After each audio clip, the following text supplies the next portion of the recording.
Jobotcom review.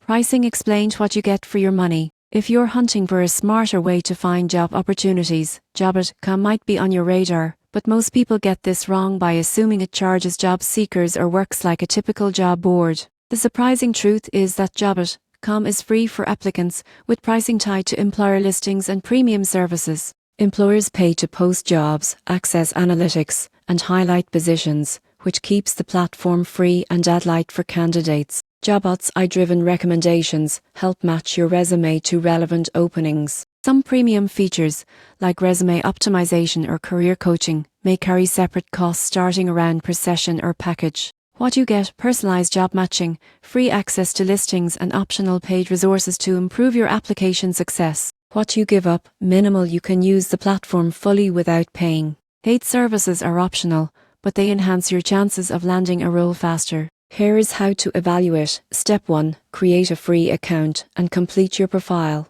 Step 2. Use our recommendations to identify suitable positions. Step 3. Decide if premium coaching or resume services add value. Step 4. Track applications and outcomes to measure return on investment. You won't believe what happens next. If you ignore optional features, your profile might not stand out in competitive markets. The surprising truth is that Jobotcom balances free access with optional paid tools, giving candidates flexibility to invest only if they want faster results. In conclusion, Jobotcom provides real value at no cost for job seekers. Understanding optional paid features allows you to choose enhancements that fit your budget while maximizing job search efficiency.